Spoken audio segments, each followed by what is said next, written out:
തീർച്ചയായും ശ്രീ രാജഗോപാൽ കമ്മത്ത്, ഇവിടെ നമുക്കറിയാം നേരത്തെ 2015 വലിയൊരു വരൾച്ചയെ നമ്മൾ ഫേസ് ചെയ്തു. 2016 ആയപ്പോൾ അത് ഓക്കെയായി. 18 മറ്റും നമ്മൾ വലിയ പ്രളയം കണ്ടു. പിന്നീട് തുടർച്ചയായ ഉരുൾപൊട്ടലുകൾ സംഭവിക്കുന്ന രീതി വരുന്നു. അവിടെയാണ് നമ്മൾ ഈ പറഞ്ഞതുപോലെ ഇതിന് മുൻപുണ്ടായ കവളപ്പാറയും പുത്തുമലയും ഒക്കെ നമ്മളെ വല്ലാതെ വിറങ്ങലിപ്പിച്ചത്. ഇപ്പോൾ വീണ്ടും വയനാട് നമ്മളെ വല്ലാതെ വിഷമിപ്പിക്കുന്ന സാഹചര്യമാണ്. ഇങ്ങനെ നേരത്തെ ശ്രീ അഭിലാഷൊക്കെ പറഞ്ഞതുപോലെ കേരളത്തിൻ്റെ മഴയുടെ സ്വഭാവം മാറുന്നു, കാടിൻ്റെ സ്വഭാവം മാറിയിരിക്കുന്നു, പ്രകൃതിയുടെ സ്വഭാവം മാറിയിരിക്കുന്നു. ഇതൊക്കെ മുൻകൂട്ടി എല്ലാവർക്കും ഈ ദുരന്തം ക്ഷണിച്ചു വരുത്തുന്നതാണെന്ന് എല്ലാവർക്കും അറിയാം താനും. പക്ഷേ ആരും അതിലൊരു കരുതൽ കാണിക്കുന്നില്ല, ഇതിനെ പരിഗണിക്കുന്നില്ല. നമ്മുടെ പ്രയോറിറ്റിയിൽ ഇത്തരം വിഷയങ്ങൾ കടന്നു വരുന്നില്ല. ഈ മരണങ്ങൾ സംഭവിക്കുമ്പോൾ മാത്രം കുറേ സഹായ വാഗ്ദാനങ്ങൾ വരുന്നു, തിരച്ചിൽ വരുന്നു, അതൊരു വലിയ തരത്തിലുള്ള ഒരു ഉദ്യമമായി ഏറ്റെടുക്കുന്നു. അല്ലാതെ ഇത് തടയാനുള്ള അല്ലെങ്കിൽ ഇതിന് ഇല്ലാതെ ഇരിക്കാനുള്ള, ഇതിൻ്റെ ആഘാതം കുറയ്ക്കാനുള്ള നടപടികളൊക്കെ സ്വീകരിക്കുന്നതിൽ നമ്മുടെ സംവിധാനങ്ങൾ എത്രത്തോളം കാര്യക്ഷമമാണ് എന്നുള്ളത് വളരെ പ്രധാനപ്പെട്ട ചോദ്യമായി ഉയരേണ്ടതല്ലേ? തീർച്ചയായിട്ടും നമ്മുടെ സംവിധാനങ്ങൾ എല്ലാം പരാജയപ്പെട്ടിരിക്കുകയാണ്. വളരെ വളരെ മിസറബിളായിട്ട് പരാജയപ്പെട്ടിരിക്കുകയാണ്. ഇത് ഒരു മാൻമെയ്ഡ് ഡിസാസ്റ്റർ ആണ്. എന്റെ ശബ്ദം ചെറിയ പ്രശ്നമുണ്ട്, പ്ലീസ് ഡോണ്ട് മൈൻഡ്. ഇതൊരു ആന്ത്രോപോജനിക് ഡിസാസ്റ്റർ ആണ്, അതായത് മാൻമെയ്ഡ് ഡിസാസ്റ്റർ. നമ്മൾ പലപ്പോഴായി മുറവിളി കൂട്ടിയിട്ടുണ്ട്. ഇത്തരത്തിലുള്ള സംഭവങ്ങൾ കേരളത്തിലുണ്ടാവും, അതായത് തുടർച്ചയായിട്ടുണ്ടാകും. അതായത് സൂക്ഷിക്കണം, അതായത് വൾണറബിൾ ആയിട്ടുള്ള സ്ഥലങ്ങളിൽ യുദ്ധകാലാടിസ്ഥാനത്തിൽ മാറ്റങ്ങൾ വരുത്തണം. അപ്പൊ അതൊന്നും ഉണ്ടായില്ല എന്നുള്ളതാണ്. കാരണം യാതൊരു വിധത്തിലുള്ള മുൻകരുതലുകളും ഇത്തരത്തിലുള്ള വളരെ സൈക്കോളജിക്കലി സെൻസിറ്റീവ് ആയിട്ടുള്ള ഏരിയയിൽ ചെയ്തില്ല. ഞാൻ ജസ്റ്റ് ഒന്ന് നോക്കിയപ്പോഴത്തേക്കും ഇതിന് ചുറ്റളവിൽ ഏകദേശം 20 കിലോമീറ്റർ ഏരിയൽ ഡിസ്റ്റൻസിൽ ഏകദേശം 40ഓളം ആക്റ്റീവായിട്ടുള്ള ക്വാറികൾ ഞാൻ കണ്ടു. പിന്നീട് എന്ന് പറയുന്നത് ഈ മലയുടെ ഉച്ചിയിൽ മുതൽ ആ സ്ലോപ്പുകളിലെല്ലാം പലതരം റിസോർട്ടുകൾ പണി കഴിപ്പിച്ചിട്ടുണ്ട്. പിന്നെ പല മേഖലകളിലും വനനശീകരണം വ്യാപകമായിട്ട് നടന്നിട്ടുണ്ട്. പ്ലാന്റേഷനുകൾ, കോർപ്പറേറ്റ് പ്ലാന്റേഷനുകളുടെ മറവിൽ ധാരാളം കൈകടത്തലുകൾ ആ ഭൂപ്രകൃതിയിൽ വരുത്തിയിട്ടുണ്ട്. പിന്നെ ബഹുനില കെട്ടിടങ്ങൾ, അവിടെ ഇത്രയും വളരെ സെൻസിറ്റീവ് ആയിട്ടുള്ള ഏരിയയിൽ ബഹുനില കെട്ടിടങ്ങളാണ് പണിതിരിക്കുന്നത്. അതെല്ലാം നാമാവശേഷമായി. ഇപ്പൊ ഈ മലവെള്ളം പാറയൊക്കെ ഒഴിച്ചു വന്നപ്പോൾ അതെല്ലാം നാമാവശേഷമായി ശരിക്കും. അപ്പൊ ഇത്തരത്തിലുള്ള കൺസ്ട്രക്ഷൻസും ഇത്തരത്തിലുള്ള കൈകടത്തലുകളും എങ്ങനെയാണ് ഉണ്ടാകുന്നത്? ആരാണ് ഇതിന് ഉത്തരവാദി? ഇതെല്ലാം നിയന്ത്രിക്കാൻ ഏൽപ്പിച്ചിട്ടുള്ള ആളുകളാണ് ഇതിന് ഉത്തരവാദി. ഒരുതരം മാഫിയ പോലെയുള്ള പ്രവർത്തനമാണ് ഇവിടെ നടക്കുന്നത്. അതായത് മനുഷ്യനെതിരെയാണ് ഇത് പ്രവർത്തിക്കുന്നത്.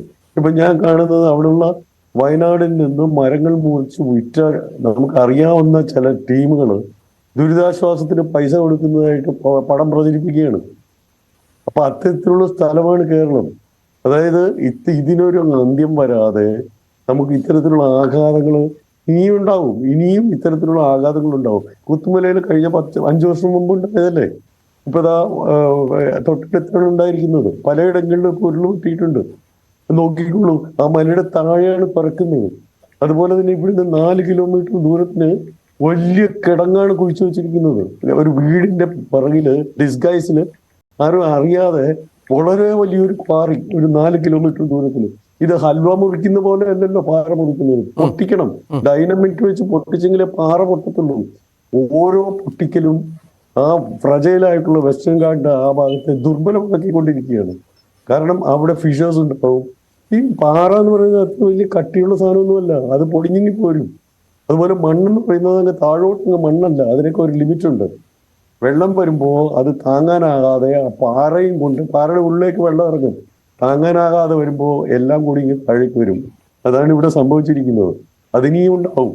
ഇവ എഴുതി വെച്ചോളൂ, ഇനിയും ഉണ്ടാകും. കാരണം ഇനിയും പൊട്ടൻഷ്യൽ ഉണ്ട് മഴയ്ക്ക്. എക്സ്ട്രീം റെയിൻഫോൾ ഇവന്റ്സ് കൂടുതലായിട്ട് വന്നുകൊണ്ടിരിക്കും. കാരണം മനുഷ്യൻ പ്രകൃതിയിലേക്ക് കൈകടത്തി അതിന്റെ ഇമ്പാക്ട് കൂടിക്കൊണ്ടിരിക്കും. ഒരു കാര്യം എനിക്ക് ഇവിടെ പറയാനുള്ളത്, നമ്മളിപ്പോ പലരോടും എന്നെ ചോദിച്ചു എന്തുകൊണ്ടാണ് ഈ എക്സ്ട്രീം റെയിൻഫോൾ സ്പെസിഫിക് പ്ലേസസിൽ ഉണ്ടാകുന്നത്. അതിനൊരു കാരണം എന്ന് പറയുന്നത് ഡേർട്ടി ക്ലൗഡ്സ് ആണ്. ഡേർട്ടി ക്ലൗഡ്സ്, മലിനമായ മേഘങ്ങൾ. എങ്ങനെയാണ് ഈ മേഘങ്ങൾ മലിനമാകുന്നത്? നമ്മുടെ അന്തരീക്ഷത്തിലേക്ക് കടത്തിവിടുന്ന മാലിന്യങ്ങളാണ്. ഈ കഴിഞ്ഞ 10 വർഷം കൊണ്ട് വളരെയധികം ഇരട്ടിയിലധികം മാലിന്യമാണ് നമ്മൾ അന്തരീക്ഷത്തിലേക്ക് എത്തിച്ചുകൊണ്ടിരിക്കുന്നത് ദിനം പ്രതി.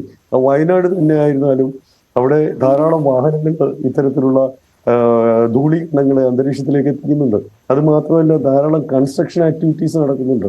പിന്നെ അപ്പുറത്ത്, അതായത് അവിടെ നിന്നും കോഴിക്കോട് വരെ നീണ്ടു കിടക്കുന്ന പ്രദേശത്ത് നിന്നുള്ള ധൂളി ഇങ്ങോട്ടേക്ക് വൈകുന്നേരത്തോടെ കാറ്റിൽ അടിച്ചു കയറുന്നത് ഈ ഭാഗത്തേക്കാണ്. പിന്നെ ഇൻഡസ്ട്രീസിൽ നിന്നുള്ള പാർട്ടിക്കുലേറ്റ് മാറ്റർ ഏകദേശം 5-6 ദിവസം അന്തരീക്ഷത്തിൽ നിലനിൽക്കും. ഇത് ക്ലൗഡ് കണ്ടൻസേഷൻ ന്യൂക്ലിയൈ സാധാരണ ഒരു നല്ല ഏരിയ ആണെങ്കിൽ അവിടെ 1 ക്യൂബിക് സെന്റിമീറ്ററിൽ 100 ക്ലൗഡ് കണ്ടൻസേഷൻ ന്യൂക്ലിയൈ ഉണ്ടാകുകയാണെങ്കിൽ മലിനമായ ഇടത്ത് 1000 കണ്ടൻസേഷൻ ന്യൂക്ലിയൈ വരെ ഉണ്ടാകും 1 ക്യൂബിക് സെന്റിമീറ്ററിൽ.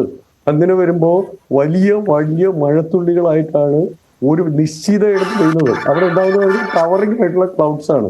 ടവറിംഗ് ക്ലൗഡ്സിൽ നിന്നാണ് ഈ രീതിയിലുള്ള പെയ്യുന്നത്. കാരണം അവിടെ പ്രത്യേകിച്ച് ഉയരം കൂടുതലുള്ള പ്രദേശമാണ്. ആ ഉയരം കൂടുതലുള്ള പ്രദേശങ്ങളിലേക്കാണ് ഈ ഓറോഗ്രാഫിക് ലിഫ്റ്റ് വഴി ഈ പൊടിയും ജലബാഷ്പവും എല്ലാം കൂടെ കയറിയും പോകുന്നത്. ജലബാഷ്പം കൂടാൻ കാരണം ഇപ്പോഴത്തെ ഈ സോളാർ മാക്സിമം കൊണ്ടുള്ള കടലിന്റെ താപനമാണ്. ഇന്ത്യൻ ഓഷൻ 34 ഡിഗ്രി വരെ ഞാൻ അന്തം വിട്ട് നോക്കിക്കൊണ്ടിരിക്കുകയാണ്. 34 ഡിഗ്രി വരെ ഇന്ത്യൻ ഓഷന്റെ ഭാഗങ്ങൾ ചൂട് കൂടിയിട്ടുണ്ട്. അറബിക്കടലിന്റെ ഭാഗം 31-32 ഡിഗ്രി വരെ കൂടിയിട്ടുണ്ട്. അതനുസരിച്ച് അന്തരീക്ഷത്തിലേക്ക് ഈർപ്പം കൂടും. അത് പതിയെ കാറ്റിൽ ഇങ്ങനെ പോകുന്നതാണ് ഇതിന് കാരണം.